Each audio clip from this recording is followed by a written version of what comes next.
All right, ladies and gentlemen, we're here at the No CMO Podcast. This is episode 8 with Jordan Chanofsky, the CEO of Fusion PR. He's a strategist, technologist, market builder, and like I said, he's the CEO of Fusion, which is one of the leading PR social media agencies in the country. They specialize in tech, consumer electronics, and a long list of other things. And I'll have their full website description in the show notes. So Jordan, if you want to just start off with some bio about you and, talk a little bit about your company as well, if you could. Sure. So I have either what would be called unusual or strange background for being in the position that I'm in. I actually have a very technical background. I'm degreed in both electrical engineering and physics. So why am I in tech PR? Well, I'm not sure myself. I also have an MBA. I did work with IBM, both on the technical side and on the sales side. I've done a startup in the area of smart card and debit cards. And in the mid to late 90s, I actually became my first role in PR. I joined an individual by the name of Brian Cohen, who had founded a company called Technology Solutions. That company became one of the largest independent firms in the country. We were bought out by the Weber Group, which had been bought out by McCann Erickson. And so I kind of came through McCann, but eventually in the early 2000s ended up forming Fusion. And the concept behind Fusion, I think for the first time, although at least as far as I know, was the first time where in a PR setting like this, I actually brought together folks who came both from my background, former engineers, former software developers, industry people, and obviously former journalists, tech, PR, and marketing people. And the idea of Fusion was to fuse those groups together, wow. Okay. The science and the marketing. So my early years were trying to help the engineers and software developers transition to marketing. And then and so you were basically a facilitator to bridge that gap. I tried. Yeah, or that's the goal, right? Yeah. Fusion is a marketing communications firm that you very adequately presented, works with companies that range in technology from the very deepest root of technology, telecom infrastructure, software development, chipsets, cloud infrastructure, and so on, all the way to digital lifestyle or consumer electronics. We do full suite PR, analyst relations, content development, content marketing, social media, and so on. So a fairly wide range of services. We kind of cut the line or create our boundary at graphics. We're not a graphics house. We affiliate with that. We believe in core skill set. I'm a terrible artist, and I don't think many people here. Right. So that's a little bit about us. Our clients have ranged from the largest in the world, IBM, Panasonic, Sony, Motorola, Pantech, and so on, all the way to hundreds of startups. Wow. So a pretty nice solid bio there with your company as well, and I've looked into it too, and just really impressed. And I think the most important thing from that is how it really is a fusion. It's not just a name. A lot of marketing companies or maybe companies in general, they just pick a name that they think is cute, or it's just a name. But for you, you were trying to make a fusion of these people together. Right. And I think that's really interesting. And Chanofsky PR just didn't sit right. Yeah, right. There you go. You need a little something, right? A little more like something to catch the eye too, and the ear. So did you do what PR or marketing did you do maybe before Fusion, and then how did that change into Fusion?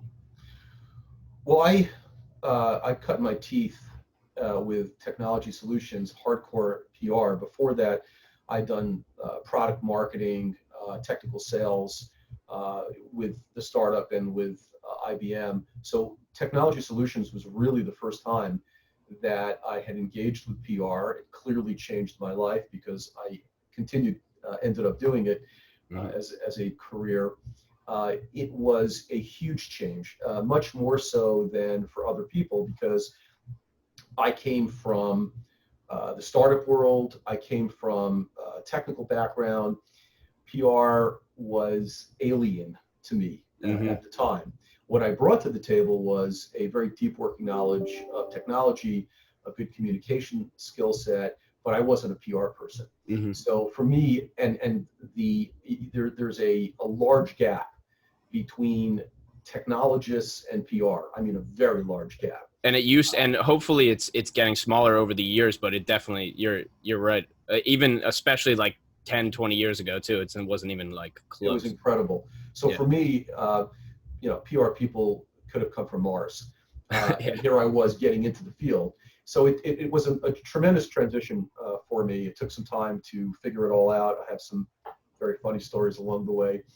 But by the time I came out of what we call TSI, Technology Solutions, I was ready to open up shop and to go into PR, but hopefully I did it in a way that I had planned to, which was to take PR to a deeper level. And back in the early 2000s, PR, let's face it, or I'm not sure if I'm telling you something that you don't know, was much easier to do.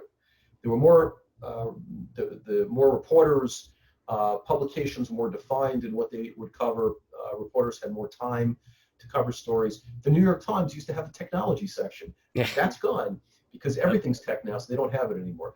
So things were more easier, but our approach, especially in taking the very, very deep, complex technologies at the time, were really about educating the media, having that deeper understanding of technology, being able to translate it for the press, and being able to connect the dots. A reporter wants to write a story.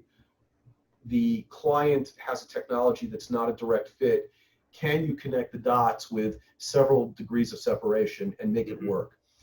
That required, at least in my opinion, some level of hardworking knowledge of technology, not just of the PR business. And that's where we kind of came in to say, we're the only ones who have that kind of knowledge, given the backgrounds that we came from. It's even more extreme now when you have the kind of media landscape that you have now. Fewer reporters, they're much harder pressed to go to print or to digital print, to cover white space on a daily basis. We're working in, when we say real time, we mean blogging and response or tweeting by the second. It's a harder environment, so it's even more important now to have that level of education, that level of understanding of communicating things that will make a difference, because very simply, reporters don't have the time to vet through the 10 or 20 stories that they did maybe 10 years ago. So it's really important to hit the nail on the head now. Yeah. So what's the most difficult part of that translation, or has it, and how has it changed over time? Is it easier now to translate that message from, the tech to the reporter side, or is it more difficult, or could you just go into like a couple different things? Well, technology has diversified and grown. It's expanded into every possible field. On the other hand, we all seem to be a bit more comfortable with technology. However, you would be amazed at the lack of technical knowledge that exists in the media and outside the media, unless you're in a technology field. So in many ways, the education portion of that approach has not changed. What may have changed is the process. I mean, the process is now socialized, and I mean that with quotes, as in social media connection, which means real time is immediate, which means that when you publish something, it's not just on a wire service for a week and then gone. Now it's repurposed and RSS'd on social, and it lives forever. So there's more of a call to be judicious about what it is that you're delivering, how you're delivering it, and again, the the reporters are really strapped to the bone in terms of time. So it's not just the ability, but the need to be able to help them in the time that they need with the information that they need. It's just simply more poignant than it was, I think, 10 years ago. Yeah. Now, I guess in the same breath, or maybe just similar, you've mentioned before, I think in some articles that you wrote, years ago at this point, but you mentioned some impulse in the buying process, and then also just what it seemed to me of like companies basically playing the long game. So could you maybe speak to the point of companies wanting to maybe start an event that they want to have in 2 weeks and that not being enough time to promote it, or basically playing the macro? So if we want to make comparisons to a long time ago to today, a long time ago, there were events. There were events that companies would put on all the time. There were things that we used to call press conferences. Companies put money into doing promotional and guerrilla events, even if they were in the high-tech sphere. I mean, they still do it clearly in the consumer space. There's far fewer of that now. From a media standpoint, it's, I won't say nearly impossible, but it's certainly more challenging even to have a single reporter meet you one-on-one. It just, the time isn't there. The interest isn't there. So where there was a time, even for a younger company, you could pull 30 reporters together in a room at the same time. It's just, it doesn't happen anymore. And frankly, nobody really wants it on their side. The media doesn't want it. They want their news cut and dry. They want it in the easiest way that they can to go to print or to go to broadcast. And events become less significant. The entire trade show landscape has obviously changed from the days of Comdex and SuperCon, for those people who remember those farewell days. There still are shows, but they're more directed. They're not as well attended, and getting the time from media at the show is simply more difficult. There are only so many reporters trying to cover so many things. The dollars aren't as much there for those kinds of other guerrilla events and so on that were once allocated, even though the VC investment into the startup world is multiples greater than it was. It's not uncommon to have $10-20 million A rounds now, but those rounds, the way that those rounds are functioning, are designed differently now. They're designed to last longer. The money is designed for multiple purposes. So it sounds like, they're flush in money, but the allocation of the money in some ways is actually more restrictive than it was at one point. So companies now have to change, I guess, right? If that formula isn't working of, like you've mentioned, the trade show or the event, so now with the online digital landscape, does that create like basically a web version of that now, or how has that changed?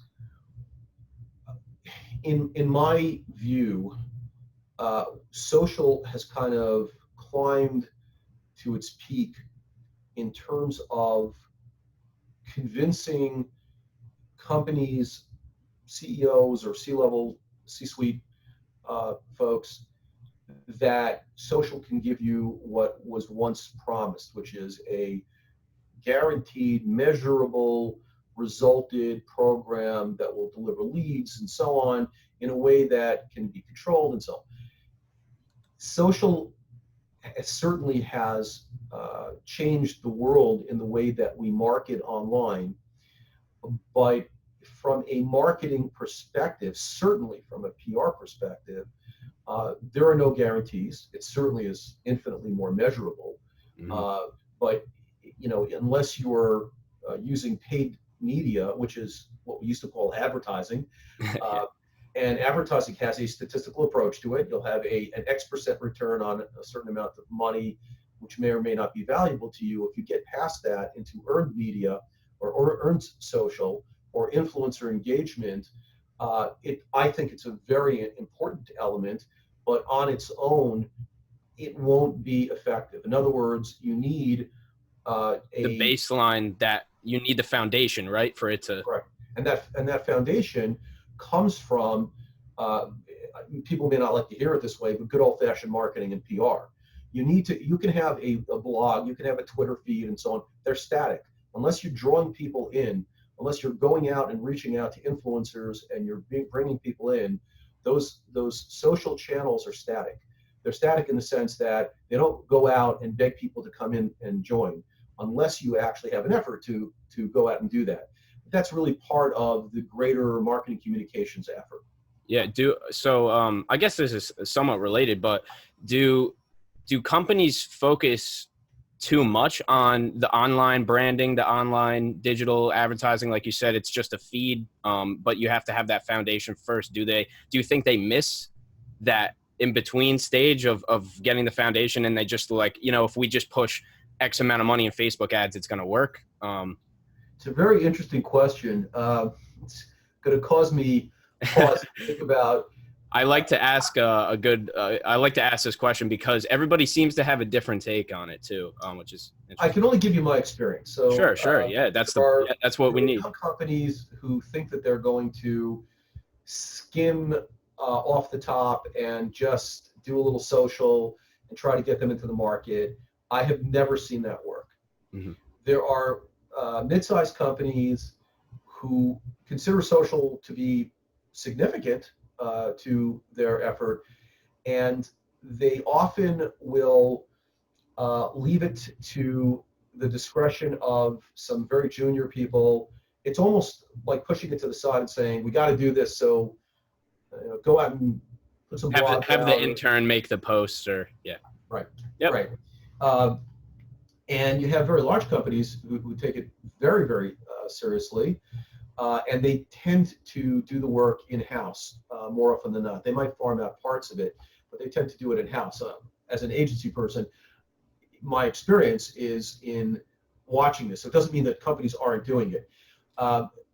More and more, I am finding that the kind of core element of the tech community, which means the startup to the upstart companies, we're not talking about companies that are $100 million or even $50 million. We're talking about companies that form the 90% of the tech community. The general sense, I believe, certainly my experience, is that social is either a necessary evil for them, or it's something that they believe in, but not on its own. And I think that particularly foreign companies, for example, have a very poor impression about Twitter, as an example. Mm-hmm. I've heard countless times that there's a belief that people on Twitter just talk to themselves. It's a big community talking to themselves. I don't think that's true. And for example, in the PR world, the Twitter feeds are extremely important for communicating with reporters and so on. When you come to other social networks, it depends on whether you're on the high-tech side or the consumer side. So if you're, there are tech companies using Facebook, for example. Obviously, their targeting is enormous, and you can use it that way. But most tech companies, unless you start to get to a certain size, really don't emphasize that kind of Facebook feed as much as if it were consumer, or as much as if it's a larger company. Doesn't mean that they don't do it. There are companies who use it, but it's not the norm. We have fought battles with our clients from time to time, maybe a bit more frequently than that, on the social issue. The other part of it is that, let's face it, 2019, content is still king. Yep. If you're going to put information out on a blog, or you're going to tweet, there was a time what was it, 5-6 years ago, where if you were a CEO and you didn't tweet every day, you didn't talk about where you're going for lunch or where you went to the bathroom, yep, you weren't living up to your responsibilities. Now it's frowned upon. It's like, go get, have a job, go do your job. Mm-hmm. And people don't want to read about that on those feeds. They want to read about something that is very relevant. As a matter of fact, more than just personal anecdotes. The articles themselves have to be fresh. They have to be giving you information that you wouldn't have had otherwise. People really don't want to follow you. So there's a harsher boundary, a harsher requirement for the way that you do social now. Yeah, and it's important for people like you in your position. Like you write articles. I've read your articles, especially on LinkedIn too. So you would say, would you agree that that's pretty important for even for the CEO to have their, like, instead of have their take in I went to lunch here, to write an article about something that you're in, right? And like you've written about blockchain and things like this, things that you're in, Yeah, so I try to write about things where I'm passionate about them. My president does a tremendous amount of blogging about the industry itself. I tend to like to jump in on industry, on technology, looking at the crossroads between technology and marketing, if I can help it.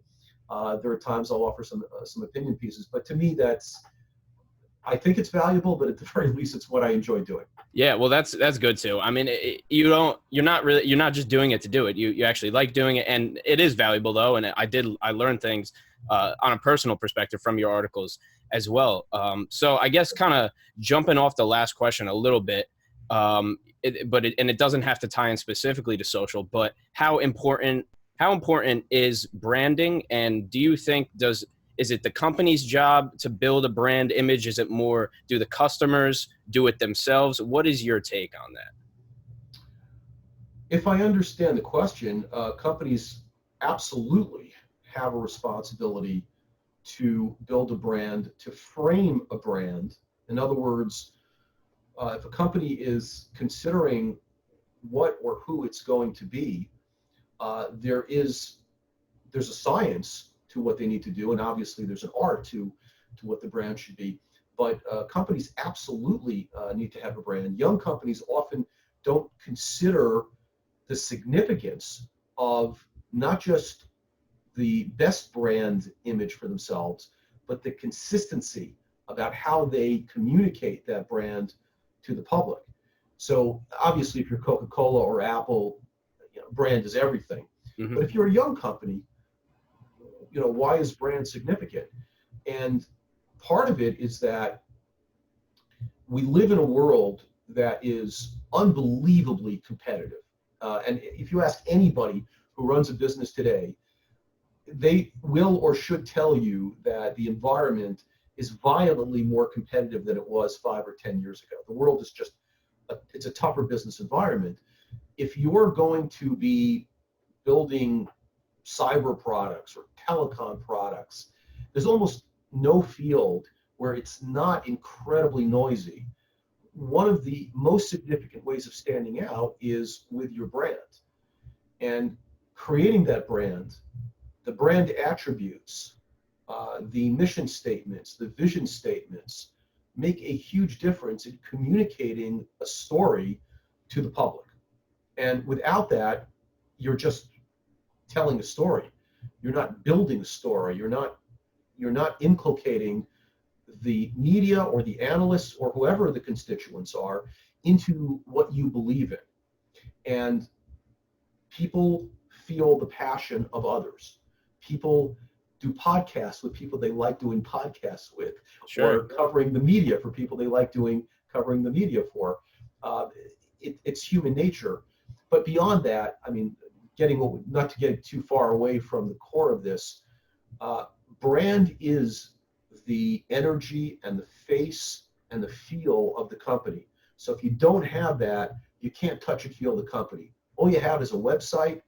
And by the way, what is the content that you're going to have on the website? If you don't have a brand, the brand should dictate the flow, the look, the feel of what you're doing on your website, if you have sales material, if you have PR material, if you're interviewing, everything should embody the brand. So it's an incredibly important point. The question caught me by surprise because, for me, it should be obvious to people mm-hmm. that brand is everything when it comes to building a company. But I think you're right. I'm sure there are plenty of people who don't appreciate that.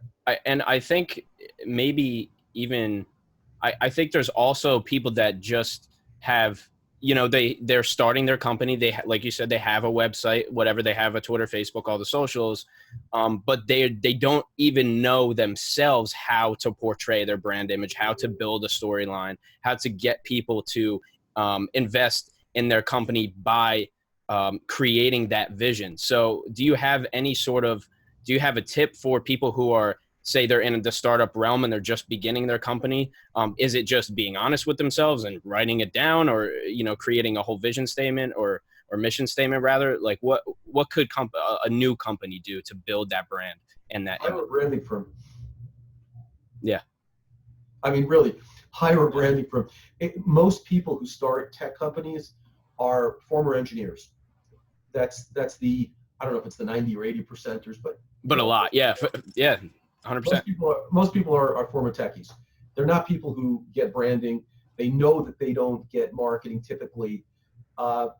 So it's really important to try not to go online and follow a canned format of hire the pros, right? Use the professionals. That's their job, right?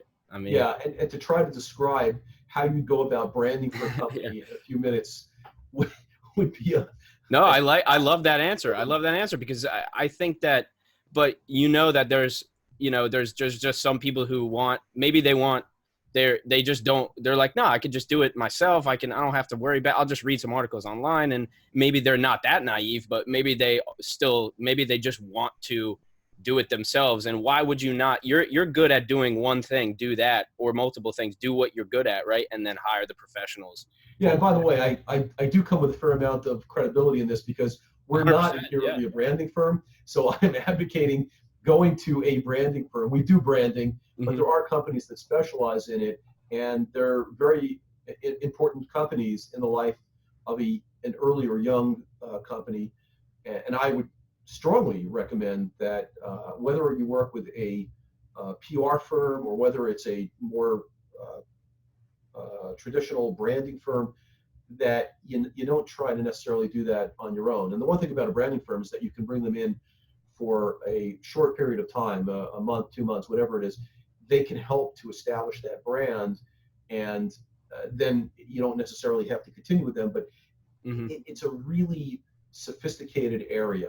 It's people treat it for some reason like a throwaway, like anybody can do branding, or I have a good graphics.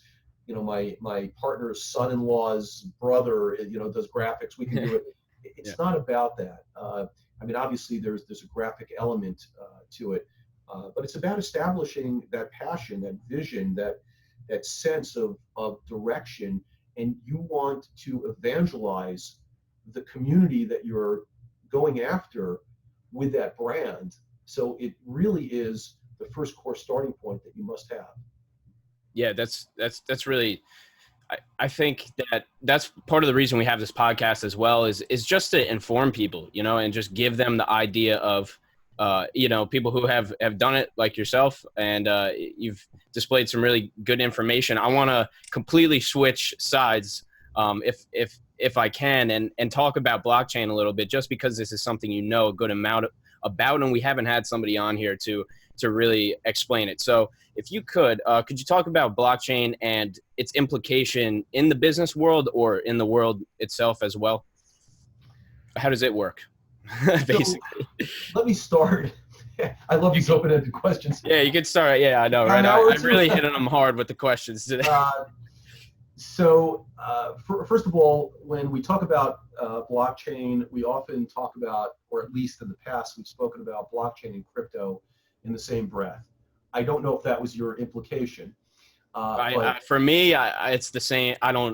For me and most people, I think. So they're very, very different. So blockchain is inherently a networking technology, and it functions that way. In fact, the blockchain that Facebook recently announced is invariably, it's much more closely associated with a network technology than what we call a permissionless blockchain, which is what we think of when we think of Bitcoin or Ethereum or Dash and so on. But the idea of blockchain is to be able to have information indelibly stored somewhere where you can't hack that information, because the information, the blocks that contain a certain amount of information, are connected not just physically by software, but connected in a mathematical sense, so that information that resides on the blockchain resides across all of the blocks on the blockchain, which means that at any point, if somebody tried to unofficially or illegally break into that, they would in fact have to somehow change all of the blocks. And even if they were able to do that, the timing that the clocks on the blocks wouldn't really allow that to ever happen. So Wow. it's, without getting overly technical, it's a very secure way of storing information, but it also has, it's a network that has, if I'm allowed, if I can use that terminology, it's a topology that has memory to it. It continues to retain information in a way that nothing else really ever has. So if I'm doing transactions from years and years ago, I can very easily see exactly who was involved with the transactions, if such permission is available, when those transactions happened, and so on. But the blockchain world separated itself very, very distinctly from the rest of the enterprise world and from the rest of the technology world, because the folks who really got into blockchain early on were anti-conformist, anti-government, anti-establishment. They wanted technology for the people, by the people. And the folks who I work with, or who I've worked with in the past in blockchain, are very serious and passionate about that. In fact, there's a movement now, sort of an underground movement, against the Facebook announcement of Libra, because that technology is not in its pure sense a blockchain. And the reason I say that is because generally blockchain is associated with permissionless blockchain. Let me explain that. When Bitcoin originally was developed, the idea is we, the blockchain, the Bitcoin community, don't want to have the man telling us what to do. We don't So want the government, sorry to interject, so the government couldn't control it, basically. Is not just the government, but anybody couldn't control one it. individual. Okay. So the question is, how do you confirm anything, any kind of transaction on an environment like that? If you go to a bank and you make a deposit, you put $100 in, the bank gives you a receipt, you can go online, you can check your receipt. The bank has confirmed. The bank is the verification for what you've done. That doesn't exist in blockchain, or at least in permissionless blockchain. So how does that happen? Originally, that happened with a concept known as mining. And the idea was that an incentive was put out to convince people to approve a transaction, and they were rewarded for that verification, and incentivizing them not to wreak havoc with the system, because the more verification they do, the more money they make. If you take away your food train or food cart, you don't eat anymore. So why would someone do that? There are obviously there are some trade-offs between getting incentivized to verify and at some point being more worthwhile to steal money.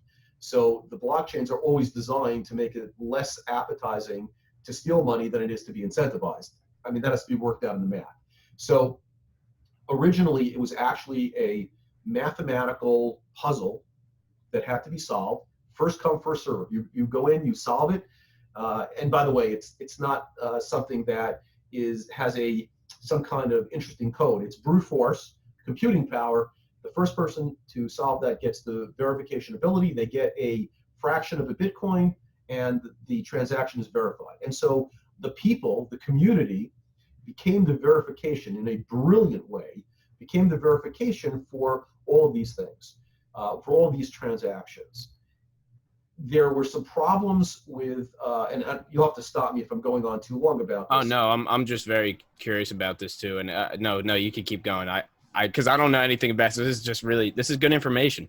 This is what we need. And you should keep asking because there's a lot involved here, and I'm trying to sort of skim through I got you. fairly quickly.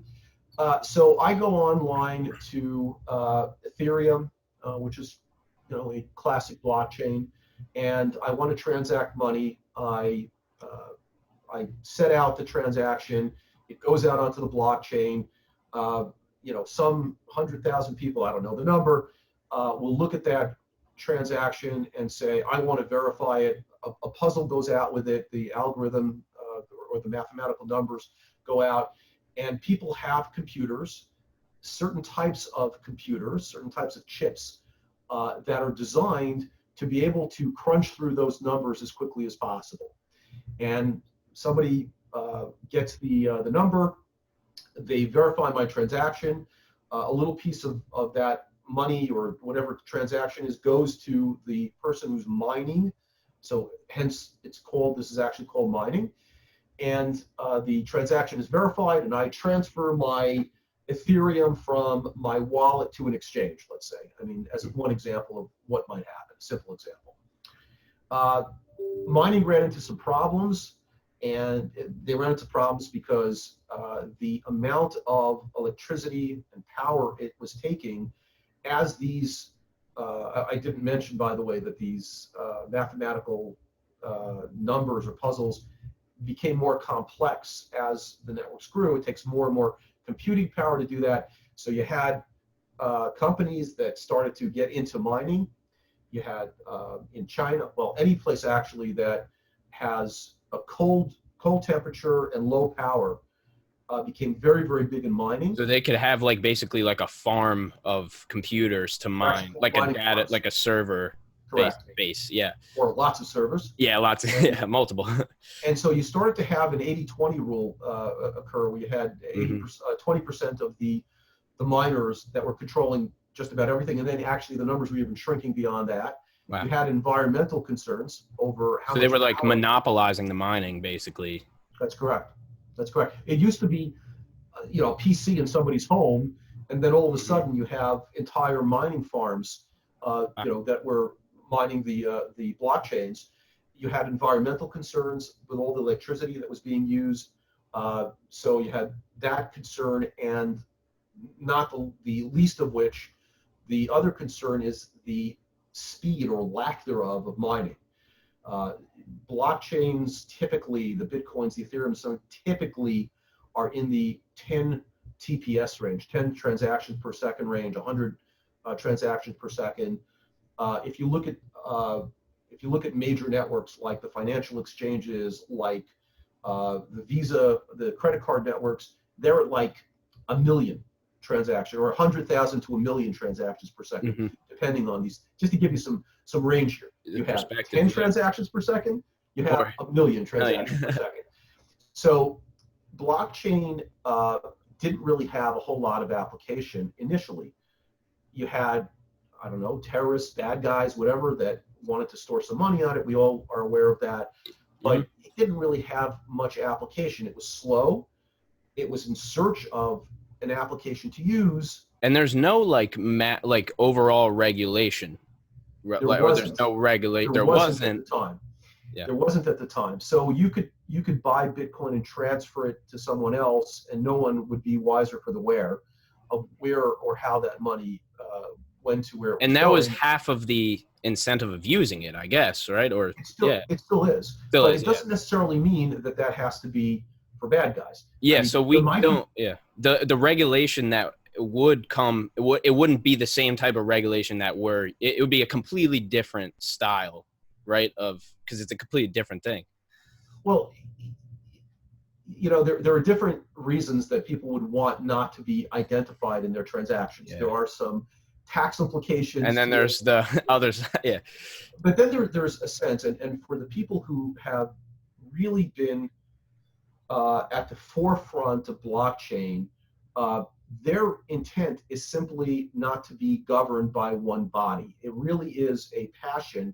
It's not about taxes. It's not about doing bad things. There is a passion about capitalism in its purest. Yeah. And I've worked with many people in the field. They're very, very passionate about it. And it took me a little time to appreciate just how passionate they were. But the story goes like this. What do you use blockchain for? Okay, so you can hide, you can remain anonymous on it, but what do you can use it for? Enter, crypto and Bitcoin, and all of a sudden, you don't need 100,000 transactions per second. You want to transfer money, you're willing to wait 30 seconds, a minute, 2 minutes, fine, that's great. I have no problem doing that. And all of a sudden, you have the crypto community forming on blockchain, an application on infrastructure, and everyone starts to think of crypto as blockchain or blockchain as crypto. They become synonymous for a time because crypto becomes the obvious way to use blockchain. Now, I don't know how great a job I've done of describing. No, definitely. This is the best explanation that I've had. I try. So, I mean, I do some small investments, and I always see like a lot of people use Robinhood, and, you see Ethereum and you see all these different Dogecoin and things like that. And you don't even know, like you said, you just think you watch the news and they go, this is called blockchain. And you just think it's crypto and you think it's all the same thing. So very, very good explanation. The reason I make a distinction is because it's become significant now. Over the last year and a half, government regulation has come in. So back in the day, there were these things called ICOs, STOs, TSOs, all in light of raising money. There are now IEOs, all in light of raising capital through the cryptocurrency. Yep. And we were engaged with this for a while. The government kind of came in and shook everybody up and made everyone feel very uncomfortable about it. I lectured, by the way, several times last year about crypto and blockchain, and I'm sort of a laissez-faire kind of guy. Leave us alone, let us do our thing. But I actually lectured in Europe at one point last year against the regulators who were just trying to figure out blockchain and how to regulate it. Once the SEC stands up and the IRS stands up and says, we're going to be watching you, a lot of people stop doing whatever. And if they say we're coming after you, they can shut an industry down, which is effectively what they've done. And so crypto took a hard hit. And I'm not going to comment on whether crypto, Bitcoin being 13,000 or 10,000 and should make a difference. I'm not looking at that right now. What I am looking at is, where does that leave blockchain? And what's happening now with blockchain is that blockchain is becoming infrastructure. It's becoming a way to potentially replace other kinds of networking architectures. Now, I mentioned permissionless and permission-based blockchains. If you have two banks that or more that are using blockchain, and they're using it for whatever particular reason they want, and there are reasons to use it for them, and they're the ones who are verifying, they're the ones on the blockchain, and you're not using any kind of mining or another type of mining called staking and so on, that becomes a permission-based blockchain. Permission meaning that you have to have permission to verify, and it's only a limited number. That sounds a lot like a good old network. Just regular, like banking, yeah. Except with blockchain, the benefits of blockchain, which, by the way, is in effect what Libra is, which is why many people in the community of blockchain don't consider it to be a pure play, and they're against it, and so on. One of the reasons. And as opposed to that, you have the permissionless blockchain, which is the ones that we've been talking about, where you have mining or another type of that called staking.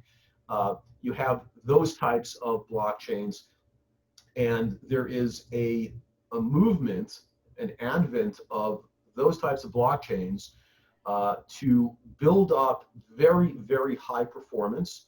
We worked with one called Solana, for example. They are expected to reach 700,000 transactions per second.